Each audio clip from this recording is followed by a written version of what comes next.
आप सभी स्टूडेंट्स का हमारे YouTube चैनल अनंत ज्ञान बाई सज्जन में हार्दिक स्वागत है। मैं आज आपको 9th क्लास चैप्टर 12 कैदी और कोकिला जो माखनलाल चतुर्वेदी के द्वारा रचित है वह पढ़ाऊंगी। सबसे पहले हम माखनलाल चतुर्वेदी का जीवन परिचय जान लेते हैं। माखनलाल चतुर्वेदी का जन्म मध्य प्रदेश के होशंगाबाद जिले में बाबई नामक गांव में सन 1889 में हुआ था। प्राथमिक शिक्षा के बाद इन्होंने घर पर ही संस्कृत, बांग्ला, अंग्रेजी, गुजराती आदि भाषाओं का ज्ञान प्राप्त किया। वे भारत के ख्याति प्राप्त कवि, लेखक और पत्रकार थे जिनकी रचनाएं अत्यंत लोकप्रिय हुई। वे सरल भाषा और जोशीली भावनाओं के अनूठे हिंदी रचनाकार थे। प्रभा और करमवीर जैसे प्रतिष्ठित पत्रों के संपादक के रूप में उन्होंने ब्रिटिश शासन के खिलाफ जोरदार प्रचार किया और नई पीढ़ी से आह्वान किया कि वह गुलामी की जंजीरों को तोड़कर बाहर आए। वे सच्चे देश प्रेमी थे और 1921-22 के असहयोग आंदोलन में सक्रिय रूप से भाग लेते हुए जेल भी गए। उनकी कविताओं में हमें देश प्रेम के साथ साथ प्रकृति और प्रेम का भी चित्रण मिलता है।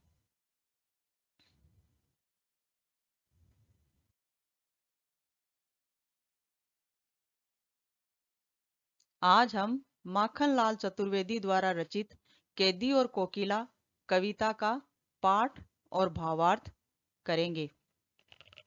कविता मैं शुरुआत करती हूँ। क्या गाती हो, क्यों रह जाती हो, कोकिल बोलो तो, क्या लाती हो, संदेश किसका है, कोकिल बोलो तो। इसमें कोकिल का अर्थ है कोयल। माखनलाल चतुर्वेदी जी कहते हैं कि स्वाधीनता आंदोलन में सक्रिय भाग लेने से कवि को कारागार में जाना पड़ा। तब एक रात उसे वहां पर कोयल की कूक सुनाई पड़ती है। वह कहता है कि तुम रात में ही क्यों गाती हो, तुम फिर रह कर अर्थात कुछ क्षणों के बाद चुप क्यों हो जाती हो। हे कोयल बोलो, तुम क्रांतिकारी देशभक्तों को किसका संदेश लाती हो। स्वाधीनता संग्राम के कैदियों के तुम क्या संदेश देती हो। हे कोयल, तुम स्पष्ट तो बोलो।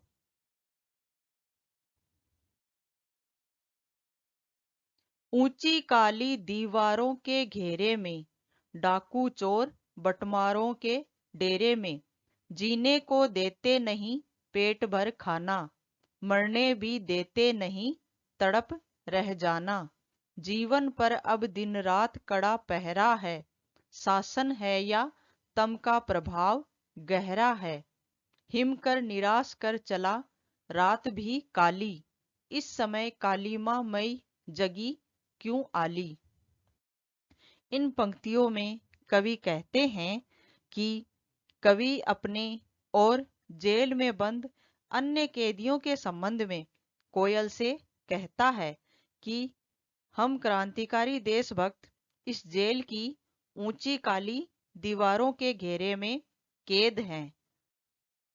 डाकू चोरों बटवारों के डेरे में, बटमारों मतलब लुटेरे, डेरे मतलब रहने का स्थान। वस्तुतः वह स्थान तो उनका निवास है जो डाकू चोर लुटेरे जैसे अपराधी हैं। जीने को नहीं देते पेट भर खाना, जेल में पेट भरकर भोजन भी नहीं दिया जाता, जिससे हमें न तो जीने देते हैं और न मरने देते हैं। जीवन पर अब दिन रात कड़ा पहरा है, शासन है या तम का प्रभाव गहरा है। तम मतलब अंधकार। यहाँ पर अंग्रेज सरकार का हम पर रात दिन कड़ा पहरा रहता है। अंग्रेज शासन का प्रभाव गहरे अंधकार के समान है। हिमकर निराश कर चला रात भी काली। हिमकर मतलब चंद्रमा। चंद्रमा भी अस्त हो गया है। अब हम निराश होकर काली रात में जी रहे हैं। इस समय कालीमा मई जगी क्यों आली। आली अर्थात सखी या काली कोयल। ऐसे में हे क्या काली कोयल तुम क्यों जाग गई हो। इन पंक्तियों में कवि कोयल से कह रहा है कि यह जेल तो डाकू चोर लुटेरों का डेरा है और यहाँ पर हमें पेट भर खाना भी नहीं देते, जिससे हम ना मर पाते हैं और ना ही जी पा रहे हैं। और रात दिन शासन अर्थात अंग्रेजों का कड़ा पहरा है, फिर भी इस काली रात में ये कोयल कूक रही है। क्यों हुक पड़ी वेदना बोझ वाली सी। कोकिल बोलो तो क्या लुटा मृदुल वैभव की रखवाली सी। कोकिल बोलो तो। इन पंक्तियों में कवि कह रहा है हुक पड़ी अर्थात दर्द के स्वर में रो पड़ी। कवि माखनलाल चतुर्वेदी कोयल से पूछते हैं कि हे कोयल, तुम अंधेरी रात में जब सारा संसार सो रहा है, तब तुम भारी वेदना के बोझ से दर्द के स्वर में क्यों रो पड़ी। मृदुल वैभव अर्थात मधुर धन दौलत। तुम मधुर वैभव की रखवाली करती सी कुकी हो तो बताओ कि असल में उस खजाने में क्या लूट गया है। क्या हुई बावली अर्धरात्रि को चीखी कोकिल बोलो तो। किस दावा नल की ज्वालाएं हैं दिखी कोकिल बोलो तो। अर्थात उस तुम आधी रात में क्यों चीख रही हो। क्या पगला गई हो या तुमने दावा नल की अर्थात भीषण अग्नि जंगल में अपने आप फैलने वाली आग, या तुमने दावा नल की तेज लपटें उठती हुई देखी हैं। क्या तुम इसी कारण से तुम चीख रही हो। हे कोयल, अपने चीखने का कारण बताओ। कवि कोयल से कह रहा है कि तुम आधी रात में क्यों बोल रही हो। क्या तुमने किसी भयंकर अग्नि जैसे जंगल में फैलती है वैसे देखी है, या फिर तुम्हारा कुछ लुट गया है, इसलिए वह कोयल से पूछ रहा है।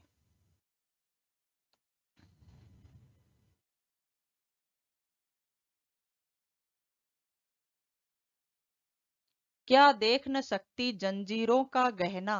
हथकड़ियां क्यों ये ब्रिटिश राज का गहना। कोल्लू का चर्रक चूं जीवन की तान, गिट्टी पर उंगलियों ने लिखे गान। हूं मोट खिंचता लगा पेड़ पर जुआ, खाली करता है ब्रिटिश अकड़ का कुआ। दिन में करुणा क्या जगे रुलाने वाली, इसलिए रात में गजब ढा रही आली। इस शांत समय में अंधकार का भेद रो रही क्यों हो। कोकिल बोलो तो चुपचाप मधुर विद्रोह बीज इस भांति बो रही क्यों हो। कोकिल बोलो तो। जंजीरों का गहना अर्थात हथकड़ियां चर्रकचू कोल्लू के लोहे के भारी पहियों से चलने से उत्पन्न आवाज।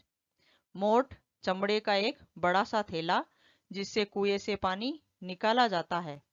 जुआ हल या गाड़ी खींचते समय बैलों के कंधे पर रखी जाने वाली लकड़ी।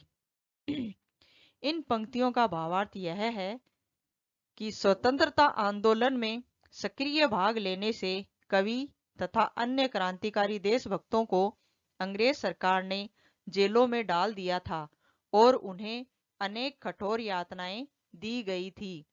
फिर भी वे साहस पूर्वक सब कुछ सहन करते रहे। इसी संदर्भ में कवि कहता है कि क्या देख न सकती जंजीरों का गहना, हथकड़ियों क्यों यह ब्रिटिश राज का गहना। कि हे कोयल, क्या तुम अर्धरात्रि के समय इसलिए क्रंदन कर रही हो कि हमारे शरीर पर पड़ी ये बेड़ियां तुम्हें दिख नहीं रही हैं।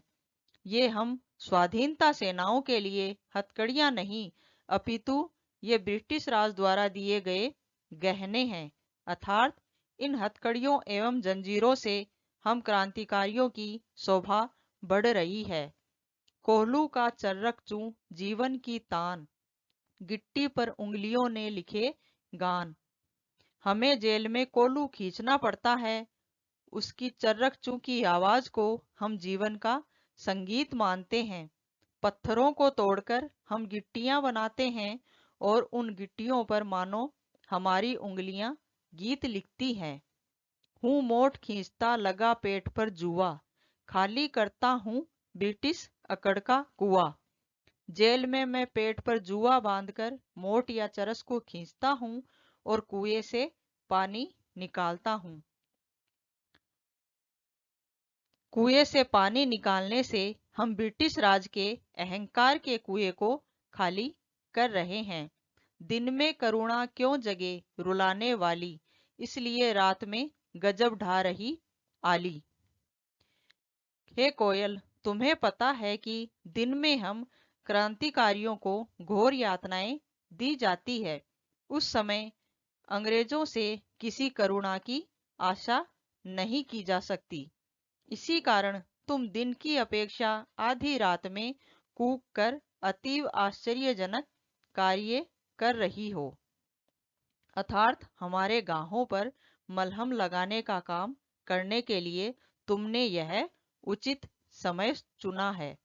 इस शांत समय में अंधकार को भेद रो रही क्यों हो कोकिल, बोलो तो। चुपचाप मधुर विद्रोह है बीज इस भांति बो रही क्यों हो कोकिल, बोलो तो। हे कोयल, अगर यह बात नहीं है तो इस अर्धरात्रि के शांत समय में अंधकार को चीरती हुई क्यों करुण क्रंदन कर रही हो। हे कोयल, तुम्हें क्यों पीड़ा हो रही है। तुम इस तरह करुणामयी कूक के द्वारा हमारे हृदय में चुपचाप क्रांति और विद्रोह के बीज क्यों बो रही हो। क्यों हम इस तरह स्वाधीनता संघर्ष की गुपचुप तैयारी में संलग्न हो रही हो। हे कोयल, तुम कुछ तो बताओ, कुछ तो बोलो।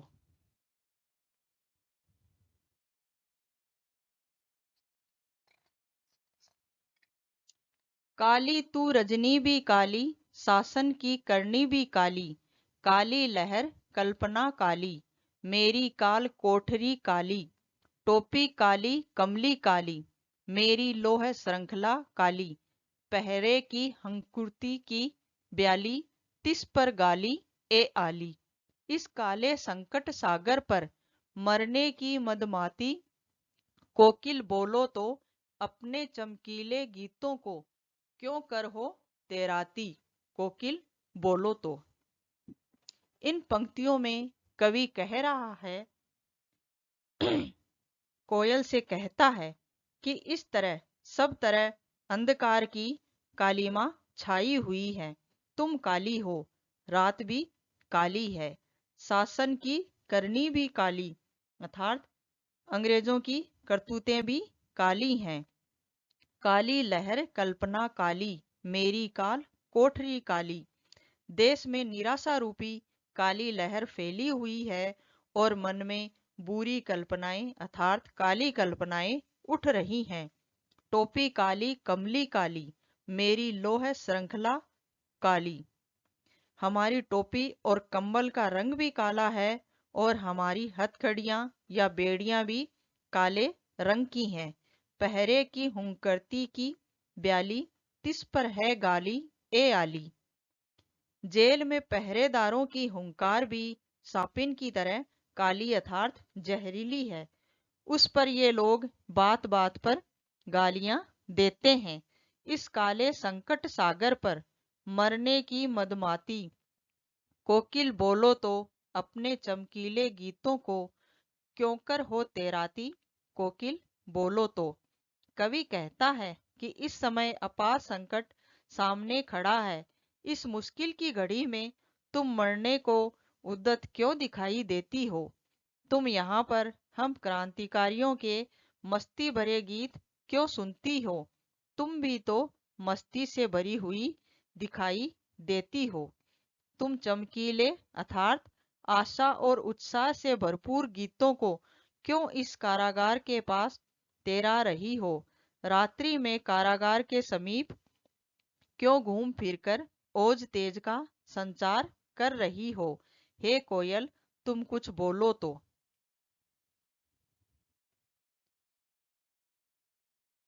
तुम मिली हरियाली डाली, मुझे मिली कोठरी काली। तेरा नभ भर में संचार, मेरा 10 फुट का संसार। तेरे गीत कहावे वाह, रोना भी है मुझे गुनाह है। देख विषमता तेरी मेरी, बजा रही तिस पर रणभेरी। इस हंकुरती पर अपनी कृति से और कहूँ क्या कर दूं। कोकिल बोलो तो, मोहन के व्रत पर प्राणों का आसव किसमें भर दूं। कोकिल बोलो तो। कवि इन पंक्तियों में कह रहे हैं कि अपनी तुलना कवि कोयल से करते हैं और कहते हैं कि हे कोयल, तुझे तो रहने बैठने के लिए हरी भरी टहनी मिली है, पर मेरे भाग्य में जेल की यह काल कोठरी है।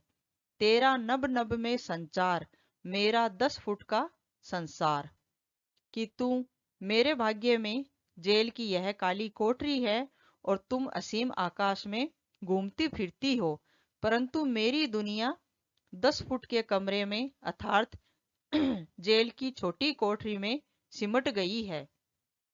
तेरे गीत कहावे वाह, रोना भी मुझे गुनाह है। तुम्हारे मधुर गीत को सुनकर लोग प्रशंसा में वाह वाह करते हैं और मेरे लिए तो रोना भी अपराध या पाप है। देख विषमता तेरी मेरी, बजा रही तिस पर रणभेरी। इस हुंकरती पर अपनी कृति से और कहो क्या कर दूं। हम दोनों में इतनी विषमता है कि यह देखकर भी तुम युद्ध का नगाड़ा बजा रही हो, अर्थात हमें स्वतंत्रता प्राप्ति के लिए संघर्षरत रहने की प्रेरणा दे रही हो। यह आश्चर्यजनक है। हे कोयल, तुम्हारी इस हुंकार को सुनकर मैं पूछना चाहता हूँ कि अपनी रचना से मैं और क्या कर सकता हूँ। कोकिल बोलो तो, हे कोयल तुम मुझे बताओ, मोहन के व्रत पर प्राणों का आसव किसमें भर दूं। कोकिल बोलो तो। मोहन अर्थात मोहनदास करमचंद गांधी अर्थात महात्मा गांधी। महात्मा गांधी ने देश को स्वतंत्रता दिलाने के लिए जो दृढ़ संकल्प किया, उसे पूरा करने के लिए मैं अपने प्राणों का आसव किसमें भर दूं, अर्थात अपनी प्राण शक्ति किसे दे दूं। हे कोयल, तुम कुछ तो बताओ और कुछ इस विषय में बोलो। आज की हमारी कविता यहीं समाप्त होती है। इस कविता में माखनलाल चतुर्वेदी जी ने देशभक्ति और स्वतंत्रता के लिए संघर्षरत आंदोलनकारियों के लिए कोयल और कैदी को अपना सूचक बनाकर प्रस्तुत किया है। इसमें वह कोयल के बहाने उन कैदियों में स्वतंत्रता का संचार करना चाहते हैं। हमारी क्लास आपको कैसी लगी प्लीज कमेंट करके बताइएगा और लाइक शेयर सब्सक्राइब जरूर कीजिएगा।